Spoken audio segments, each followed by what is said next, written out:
राजा चाहियो भन्छन् भने के? कोही भन्छ म त पूर्व भन्दिन, पूर्व राजा भन्दिन, राजै भन्छु। रहँदै रहेछन् त। एकजनाले भन्छ पूर्व राजा नभन, श्री 5 महाराजा धिराज फलाना वीर विक्रम शाह देव के जाति भन भन्छ। रहँदै रहेछ, भइगयो नि त, रहँदै रहेछन् त। केही कसैलाई हस्तक्षेप नगर्ने, राज्यमा हस्तक्षेप नगर्ने त्यस्तो हो भने त छँदैछन् त, रहँदै रहेछन् त।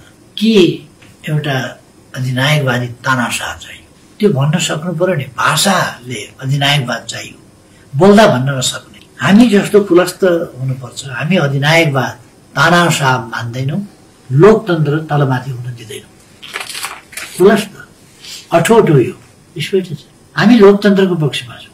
लोकतन्त्रको विकल्प अझ उन्नत लोकतन्त्र। केही सुझाव छन् भने वी वेलकम। हाम्रो त स्पष्ट छ। उनीहरूले सक्रिय तानाशाह राजा बनाउन खोजेको कि सेरेमोनियल? सेरेमोनियल बनाए पोलिटिकल पार्टीहरूमाथि प्रतिबन्ध लगाएर जान्छौ कि पोलिटिकल पार्टीहरूले नै सञ्चालन गर्छन् त? सेरेमोनियल हुने हो भने त पोलिटिकल पार्टीले सञ्चालन गर्ला। यिनै पोलिटिकल पार्टीहरू होला, चुनावमा आउने यिनै होला। चुनावकै बाटोबाट जानु पर्छ भने चुनावकै बाटोबाट आउन त, आयो भने त चुनावको बाटोबाट।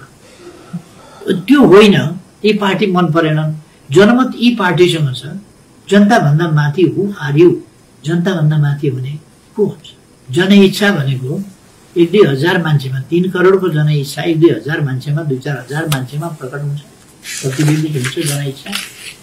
जनइच्छा प्रकट हुने माध्यम होला नि। शासन व्यक्तिको होइन, विधिको हो। यो विश्वव्यापी मान्यता। यी एडभान्स भनिएकाहरू के नाच नाच्दैछन्, के गर्दैछन् भन्ने कठपुतलीको हिसाबले थाहा नभएको हो कि अरू केही हो? प्रश्न गम्भीर छ। बडा अनौठो घटना। पूर्व राजा ज्ञानेन्द्र शाहजी कहिले भारततिर घुम्न राख्नुहुन्छ, कहिले देशभित्रै पनि कता कति घुम्न गइराख्नुहुन्छ, मन्दिर सन्दिरमा घुम्न गइराख्नुहुन्छ। कुन कुन मन्दिर सन्दिर घुमेर आउनुभयो?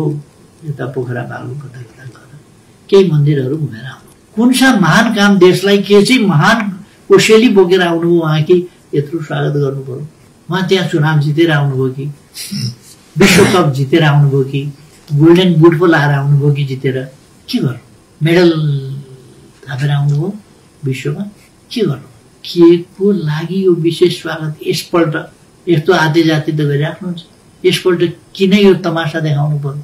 चुप लागेर बसेको छ भनेर कमजोरी नठानियोस्। म पनि दोहोऱ्याउँ, कमजोरी नठानियोस्। यो अस्तिको जुलुस त एउटा बहाना हो पूर्व राजाको स्वागत गर्ने। त्यो जुलुस पूर्व राजाको स्वागत गर्न गएको थियो कि मलाई गाली गर्न गएको थियो? त्यहाँ जम्मा भएका मान्छेहरूको उद्देश्य के थियो? मलाई गाली गर्ने कि पूर्व राजाको स्वागत गर्ने? पूर्व राजाको स्वागत के सन्दर्भमा गरेको? सन्दर्भै छैन। त्यस न्यूमा आइहाल्छन्, गाडी छँदैछ, बुट खोलेर माथि उभिए भइगयो, खर्च खर्चले केही गर्नु परेको छैन, जुलुस निकाल्नलाई आएकै होला कतैबाट केही, त्यतापट्टि म गइरहन्न। भोलिन्टरीले कुदेका छन् त यी मान्छेहरू। उनीहरूले राजाको स्वागतमा कति नारा लाए, प्रधानमन्त्रीका विरुद्ध कति लाए। नारालाई तराजुमा राख्नुहोस्, उद्देश्य पत्ता लगाउनुहोस्।